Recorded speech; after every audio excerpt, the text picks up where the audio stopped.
Welcome to Coaching Kidlit, a podcast about writing and publishing good kidlit. We dig into various aspects of writing craft through a kidlit lens and provide inspiration and clear, actionable items to help writers like you move forward on their kidlit writing journeys. I'm Sharon Skinner, author, accelerator, certified book coach, and author of speculative fiction and kidlit, including picture books, middle grade, and young adult. Hello, listeners. It's Sharon again, and today I have another special guest for you. Jessica Vitalis is an award-winning Columbia MBA-wielding middle grade author with Green Willow HarperCollins. Her books have been translated into 3 languages, received multiple starred reviews, Junior Library Guild Gold Standard selections, and a 2025 NCTE Notable Verse Novel designation. In addition to appearing on best book lists for Kirkus and CCBC, Jessica has also won the Reading the West Book Award, the WWW 2024 Willa Literary Award, and the High Plains Book Award. An American Canadian, Jessica currently lives and writes in Ontario, but speaks at schools, conferences, and festivals all over North America.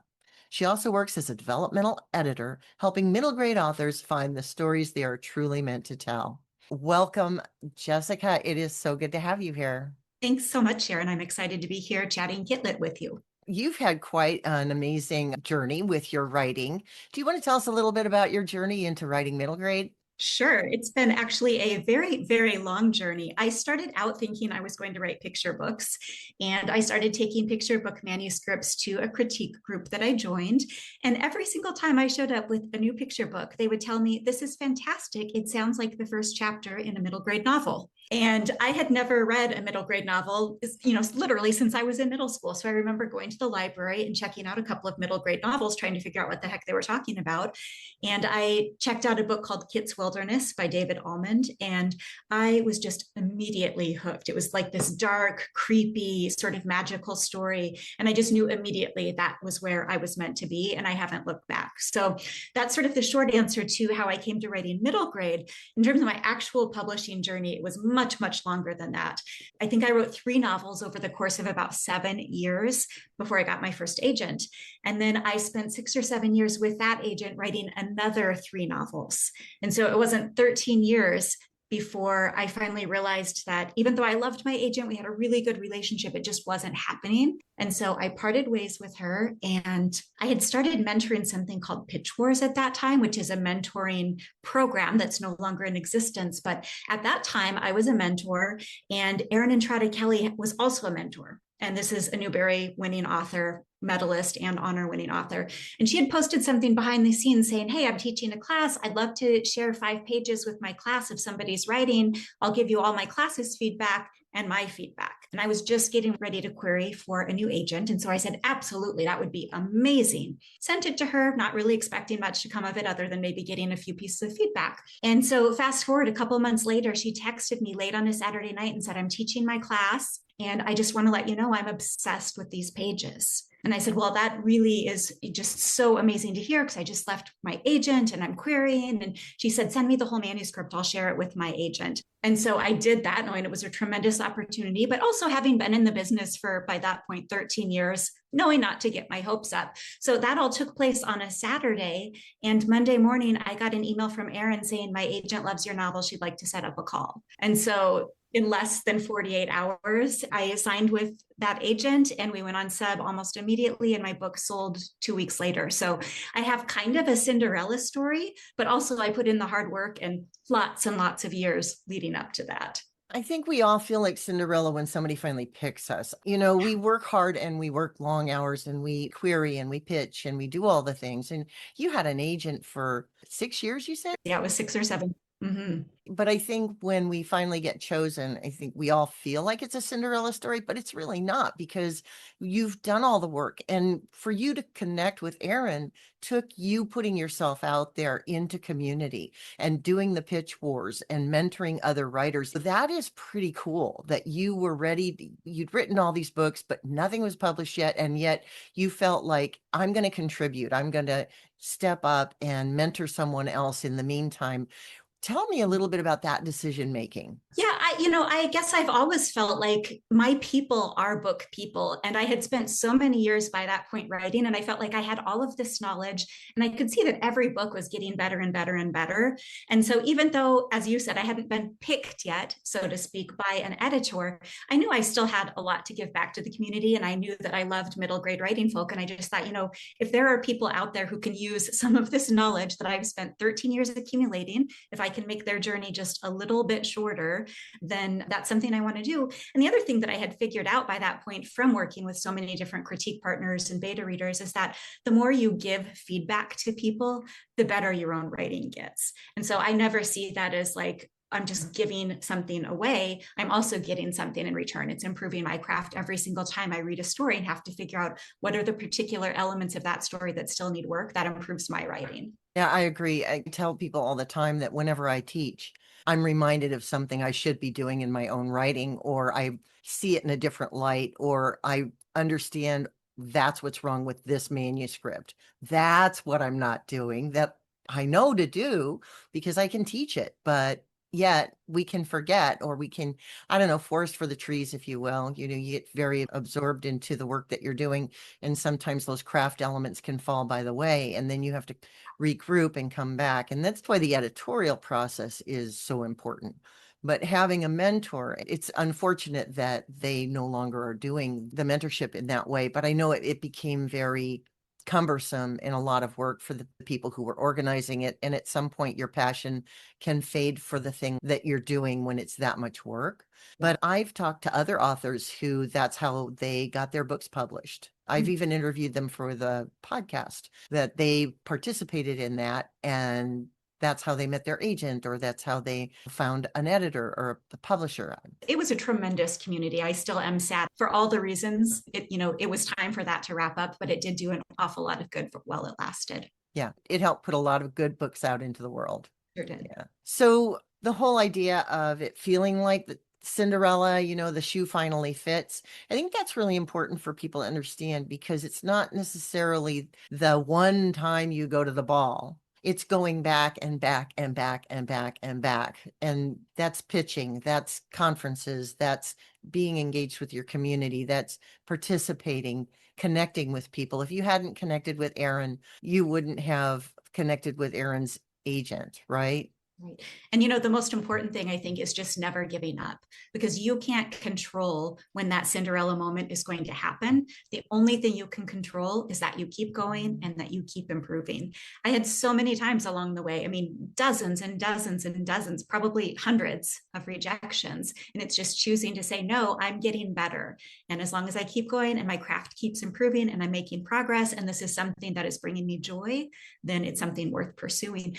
I will tell you one story. I had very early on, my very first book that I tried to write was a memoir, and I sent it out, I queried, and I didn't know at that time that it was very hard to get an agent's attention. So I got a very high response rate. Like, I'm talking like 75% of the agents I queried wanted to read the story. So I thought I was in, and all of them passed on the book for all sorts of really good reasons. I had no idea what I was doing at that time. But one agent actually wrote me back and quite literally said, you have no idea what you're doing. You don't know how to write a book. You don't know how to write a scene. You don't know how to write even really very good sentences, like really that direct to me. And that was a moment where I had a professional, somebody I respected, telling me that I was really bad at what I was trying to do. And that was a moment where I had to really decide, like, this is a dream of mine. Am I going to listen to the expert, or am I going to step back and go, maybe that was a little bit harsh, but there was also some truth to it. We wouldn't go out and we wouldn't try to do open heart surgery without studying medicine. But I was trying to publish a book without studying the craft of writing and how stories are structured and narrative arc and all of the different things that make books really work. So I decided to put on my learning cap and just start the process, the very, very long process of learning how to do all of that. And so you have to be willing to just stick with it and keep improving. Yeah, most published authors will tell you that the people who are not published are the ones who give up. That's right. So we've covered how you came to writing middle grade and how you've worked at it and worked at it. And you said you'd written several novels. What shifted you from novels to novels in verse? Well, that's an interesting journey. So I actually have sort of cycled through all of the genres. I've done all the things. So, the memoir in the beginning, one of the major reasons it didn't work when we're talking specifically about middle grade memoirs, I think there's a reason we don't see a lot of them in the market. And that's because anytime you have a novel, your character needs to go on an emotional journey, they need to have an emotional arc. And a lot of times when we're dealing with real life, we don't have that sort of character arc as a child. A lot of time that arc happens when we're older, when we're adults. And so that makes memoirs very, very hard to write for the middle grade market. So that was one of the main reasons why that story didn't work. Once I realized that that story wasn't going to work, I set it aside, started working on fiction. My next several stories were all just contemporary realistic fiction. And I think my next 5 stories. And so when it came time to that 6th story, the one that finally sold, I thought, well, maybe it's time for me to try to do something new. So I decided to write a fantasy story. And I knew almost immediately that the story was going to work. It was just one of those, I've heard somewhere that authors get this once in a lifetime where it's just kind of a magical experience where the voice came to me and I just had so much fun writing it and the story just came out. It was a very sort of easy book to write to the extent that books can ever be easy to write. And so that book ended up being my debut, The Wolf's Curse. And my editor actually bought a second book. So I ended up writing 2 fantasy books. And at that time, my first book came out in 2021, which was when we were still very much in COVID. And my first book, The Wolf's Curse, was a death story. Death was the narrator, is a Grim Reaper. And it turns out that people didn't really want to be reading stories about Grim Reapers during COVID. So I feel like my first 2 books kind of just had this quiet launch and didn't really take off in the way that I wanted them to. So I decided to switch gears and I wrote a contemporary story thinking of it as a little bit of a reset with just a twist of magic. Now, interestingly, this 3rd book, Coyote Queen, was a retelling of my memoir.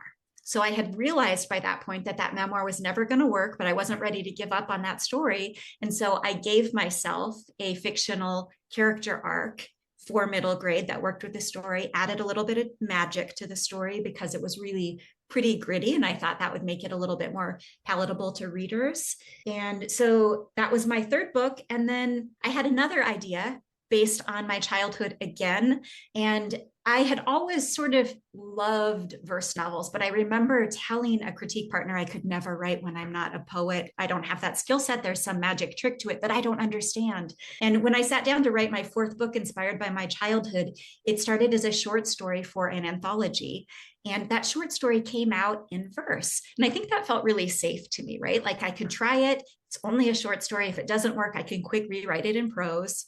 And they loved it, and my agent loved it, and the editors didn't bite on that anthology, but my editor read it and she said, we don't do anthologies, but I love that short story. If you want to write me a novel in verse, I'd love to take a peek at it. And so I became a verse writer. Nice. So let's talk a little bit about that, because I do think that people think there's a secret to it. It's really not poetry in the sense of rhyming and you have to know all these things. And yet it is a poetic form and it does need to have that feel and poetic constructs.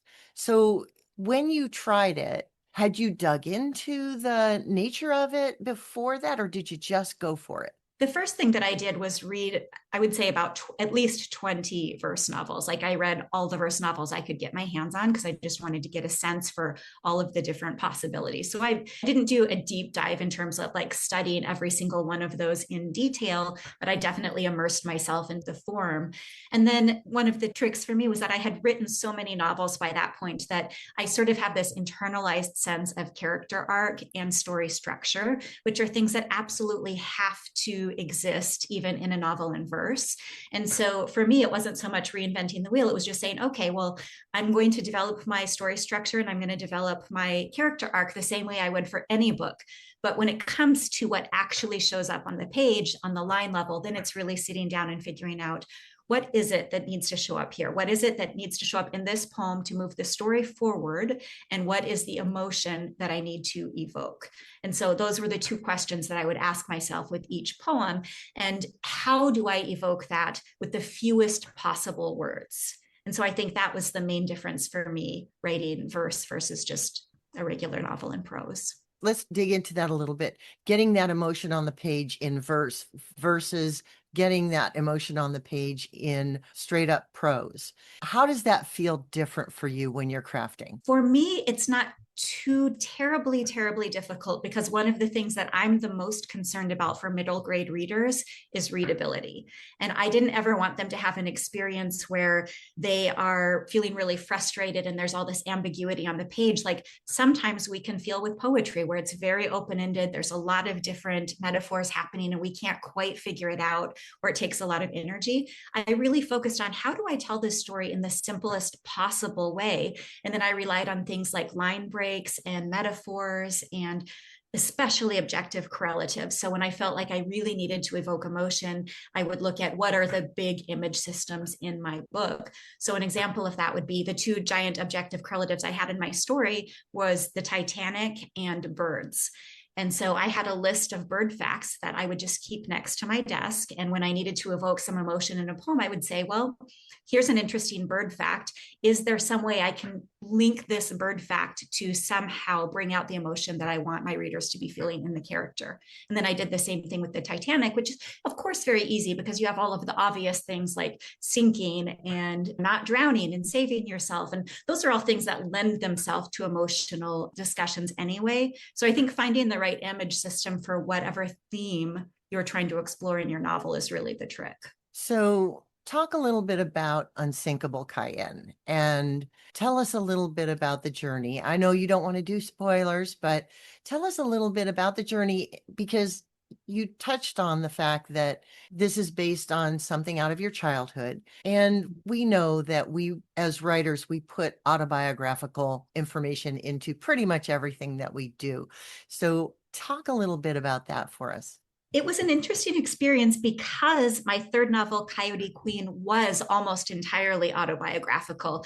I wrote a first draft of Unsinkable Cayenne, and one of my critique partners said, this really feels a lot like Coyote Queen. Are you sure you don't want to do something a little bit different? So I kept the essence of my childhood in terms of I have a very transient family. They were a very weird sort of hippie family that I found very embarrassing. We moved more than 24 times before I even reached middle school. And so I kept that. And I just gave the main character, Cayenne, a different family to live that experience with, that experienced different things than what, my character in Coyote Queen had experienced. So that is a story about a girl who lives with these weird hippie parents traveling the country in this very embarrassing sticker-covered van. She just wants to live a normal life. She wants the chance to settle down, go to school, make friends for the first time. And she gets that chance when her family welcomes twins and they realize they can't continue to travel the country in a van. They settle down in a house for the first time. And she very quickly realizes that number one, there's nothing normal about this house. It doesn't have any doors on it. Her mom still raises chickens in the front yard. Her family is still very weird. She doesn't have the right clothes. She doesn't have the right makeup. And so it's very much a story about fitting in, what it means to be normal, whether that's something that's really even worth striving for. Jessica, is there something about novel in verse that you're drawn to now? Do you think you'll go back to writing straight up prose, or do you think that this is kind of where you're going to land now? I have both in progress. So I definitely fell in love with verse, but I also think particular stories lend themselves to verse. If you're really trying to dig into some deep emotional meaning, that can be sometimes easier to do with a novel in verse. I don't think Unsinkable Cayenne would have worked in prose because I do all sorts of things with the Titanic, for example, where I talk about the number of people who died in the tragedy and how that was divided out by class. And most of the first class passengers survived and most of the third class passengers died. And that sort of mirrors Cayenne's emotional journey of how first class people in life get treated differently than people that are considered to be third class. And that would have come across as very didactic, I think, very preachy if I had written it all out in prose. So I don't think that novel could have ever been written in prose. It had to be written in poetry. So I think it really just depends on sort of what you're trying to do with the story. You probably wouldn't write a very humorous book in poetry. So I think you just have to do what's right for the story. And again, it comes down to image systems. Do you have a story that lends itself to really powerful image systems that will evoke really strong emotions with very few words? That's a great point. So are there specific examples of novels in verse that you found inspiring on your journey? I will say Alone by Megan E. Freeman is a really great example of a verse novel because it's readable. So again, readability for the middle grade market is really, really important. It is very, very compelling. It has a very compelling action plot in the sense that it's a girl who is left alone and has to figure out how to survive for several years. So survival stories are evergreen, but also the author Megan does a really beautiful job of bringing that emotion home on the page in a really tangible, beautiful way. So that was definitely a mentor text for me. Like I said, I didn't really dig too deeply into any one. It was just immersing myself in general and trying to figure out what the possibilities were. Another novel in verse that I really, really love is Anything by Lisa Phipps. So her verse novel, Starfish, I think, that's a really great example of how to be really voicey. You can be writing in verse and still have a really strong character with a really strong voice. Those are great examples. I love that you said that you immersed yourself. It's sort of like immersing yourself in another language to learn that language. So this style of writing, when you're trying to learn it, I think that's the same thing with picture books. If you're trying to write picture books, you should be reading lots and lots and lots of good picture books. So if you're trying to write novels in verse, you should be reading lots and lots and lots of novels in verse. You really need to immerse yourself in the sort of thing that you're trying to accomplish. I would totally agree with that. In fact, way back when I started working on middle grade novels and I realized that was going to be my sort of happy place, I was overwhelmed by the number of middle grade novels out there. And so I went and dug up a list of the Newbery winners for the last 20 years. And I read every single winner and every single honor book because I figured not that there aren't lots of other really great books out there, but those for sure already had reached a certain level of mastery. So it's not that I wanted to write those exact books, but it gave me a sense for what is being published, what is considered a really good book, what can you get away with, what kind of voice do middle grade novels have. And so I think that's just really good advice always. I hear people say sometimes, oh, I'm scared to read too much, maybe it will influence me. No, that's how you develop ideas. The more you read, the more creative you become, the more ideas come to you. Like, I cannot stress that enough, the importance of immersing yourself in whatever genre you're working on. Jessica, I want to go back to your bio. It's full of awards. I mean, it's a long list. How has winning all those awards affected your journey? Has it had a positive lift for sales? Is it just really good for you? Share a little bit about that with us. Sure. You know, I don't track my sales super closely because I have an agent and I find that worrying about sales sort of stifles my creative process. I wouldn't say that I have any evidence that would lead me to believe that winning awards leads to an immediate or massive bump in sales. I think the caveat to that is obviously if you were to win a Newbery or a Caldecott or a National Book Award, like one of the really, really top tier levels, of course, that's going to lead to a bump in sales. The other awards, I think the value in having them is that it's sort of another touch point for readers because we know that readers need to see your book over and over and over. Like research shows something like 7 times before they'll purchase a copy. And so each time you win an award, your name is out there, the book is out there. That's just one more time that the readers go, oh, hey, that book looks interesting. And maybe that will be the tipping point where they decide to buy the book. The other benefit of winning awards is it just gives you more credibility, certainly in my work as a developmental editor, but also for things like podcasts and teaching classes and all of the things that we want to do in terms of conferences and festivals. The more sort of accolades you have, the more legitimate you seem, whether that's true or not. So I think there are a lot of good reasons to pursue awards, even if they don't necessarily result in an immediate sales bump. Let me ask you a little bit about how that process works. Now, you're traditionally published. So did your publisher submit your book for all those awards, or do you submit for some of those awards? So that's a really interesting question. Your listeners probably have heard you talk a little bit about how traditional publishing doesn't always look exactly like we think it's going to look in terms of marketing. And I certainly found that to be true. I'm with Green Willow, who is a very small imprint. Beautiful, beautiful books. Love my editorial team. So what happens is we work on a book together. When it's finished, when it's ready to go to press, that book gets sent over to the larger HarperCollins marketing machine. And I actually have published 4 books with Green Willow HarperCollins. I have never spoken to a single person in the marketing team. Once it gets turned over, it's sort of out of your hands and they do with the book what they're going to do. And I always remind myself that the marketing team has hundreds of books they're working on. They literally put out hundreds of books a quarter. It's not realistic to think that they are going to be sending every single book out for every award that's out there. So I kind of knew that early on from having talked to friends who had been published. The approach that I took was that I made a dream marketing plan for myself that included awards that I thought would be a good fit for my book. So anytime I saw an award, I would write it down on a list. I keep an Excel spreadsheet with tabs, and one of the tabs is awards. And I would do some research on what are the requirements for that award. Does my book meet those requirements? What are the kind of books winning that award? Does my book feel similar? Could it be a possibility? And so when it came time for each of my books to come out, I would send a list of things to my publisher saying, this is my dream marketing list. Which one of these things are you doing? They would usually send me back their marketing plan. And then I would have a conversation with my agent and say, here's some things that I think that I could do on my own. Here's the resources I have to do it. And then we would ask our editor, who would go to the marketing team, and say, will you do these things? So all of that to say, the awards are one of the things that I would always go back and ask. If they didn't have award submission on my marketing plan, I would say, are you submitting me for the Newbery? Are you submitting me for the High Plains Book Award? Are you submitting me for NCTE? Sometimes the answer was yes. A lot of time the answer was no. And so then it would become a decision for me. Am I going to try to submit myself?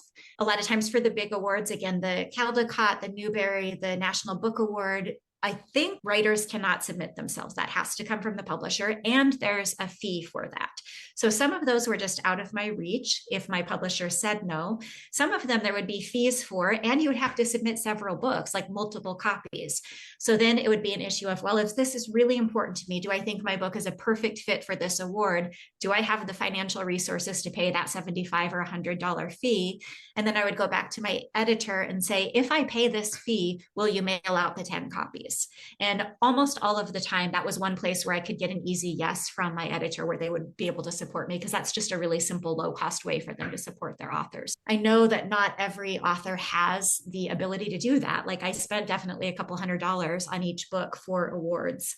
But again, for me, I was trying to look at the long game, trying to think, well, I could take some of my initial advance and have a small budget to do some of these things that I know is not going to get done otherwise. So that was my approach. I think it's paid off pretty well. Like I said, I don't know that I've ever seen a huge bump from any one award, but it is sort of establishing my expertise, I think, as a literary writer that is, again, helping my developmental edit business, and is hopefully making my editor more interested in buying future books. So that's been my approach. I appreciate you sharing that with our listeners, because I know that awards are something that people get very excited about, and there are good reasons to pursue having those awards and asking to be submitted for those awards.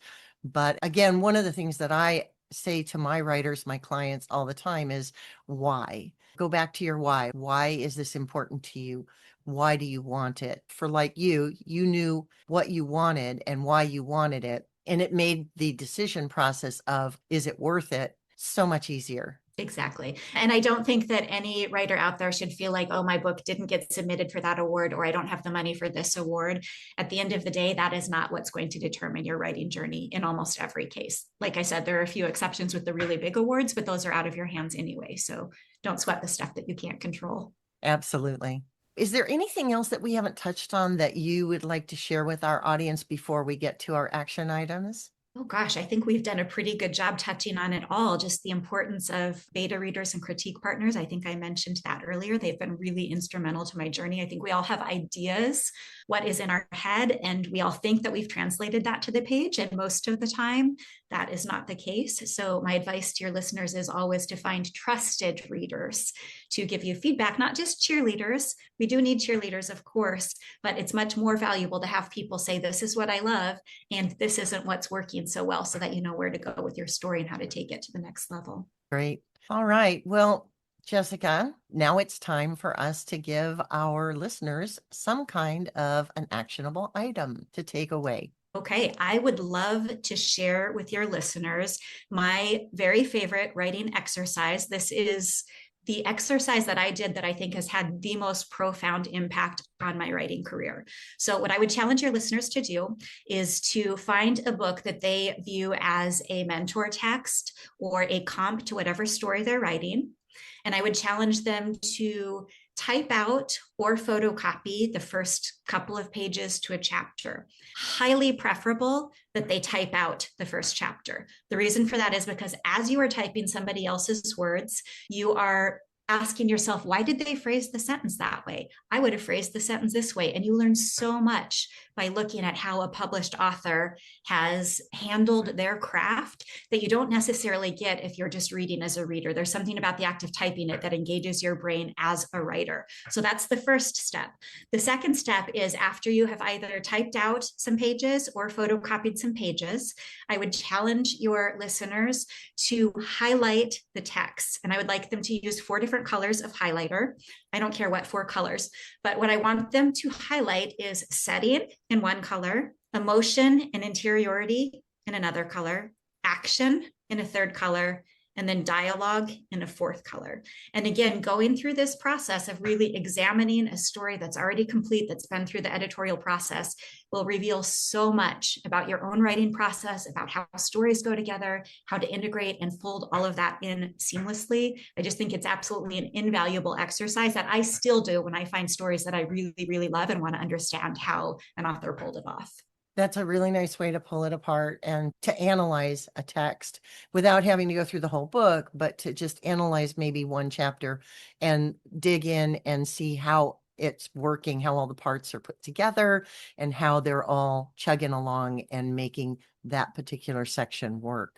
If you're an artist, they say study the masters. And so we talk here on this podcast a lot about mentor texts and about going out and looking for those books that help you to understand how the genre works and how the craft works. But I think this particular exercise that you're suggesting is a nice way to really dig in and get a deeper look at a portion of that book. So thank you for that. My action item for our listeners is going to go back to something you said early on. And it's the fact that you were willing to put yourself out there. You'd learned a lot about your craft. You had written a number of books. You weren't published yet. You were working on it, but you put yourself out there and made connections and connected with the community. And this is one of the ways that you were able to finally accomplish your goal and get your book published. So I recommend that our listeners go out and find ways to connect with their writing community. We can get really into the solo act of writing and hanging out and maybe doing some online webinars or what have you, but getting that connection into community is really important. I've been a longtime member of SCBWI, which is the Society of Children's Book Writers and Illustrators. And for our listeners here, that's probably the primary organization, but we've had people on here talk about Romance Writers of America who also write young adult sweet romance. And we have had people on here who are involved in other groups. I happen to be involved in a number of different writing groups that I stay connected to. And I think it's really important to find those connections in your community. Even if, like me, you're more an introvert, it's important to go out there and make those connections. Go to your local library, see if they've got a writing program, find those connections, and you can find them online. There are people out there who are doing writing sprints online and meetups online and things like that. So if you really don't want to go out into the world, but I do recommend that you do, there are book festivals. You can go to a small book event and talk to other authors who are there, find out how they're connected in the community. But I highly recommend that you go out and start making those connections and making them early and getting involved in your community and finding ways to contribute. I love that. And I just want to say, for the people who, like us, are introverts, that can be a scary thing. It helps if you don't think about it as I'm doing this to further my career, but do it because you want to meet other like-minded people. My very best friends now are the people that I have met in Kidlit and in the middle grade market because I've put myself out there, and that made it worth it regardless of what happened with my career. So this is a way to just meet people who have the same values, who have the same interests, who you're really going to connect with. You're going to find your people by putting yourself out there like that. Right. And you never know. You might find a glass slipper along the way. That's right. So, Jessica, where else can we find you out in the world? The very best place to find me is on my website at jessicavitalis.com. I am on Instagram sometimes and dabble on Blue Sky sometimes. Well, it's been great having you here. Thank you so much for taking the time and sharing your journey and your knowledge with our listeners. Thanks so much for having me. Bye for now. We hope you've enjoyed this episode of Coaching Kidlit, a writing and book coaching podcast for writers who want to level up their Kidlit game. For more episodes, visit coachingkidlit.com. And to find out more about what a book coach can do for you, visit my website, bookcoachingbysharon.com.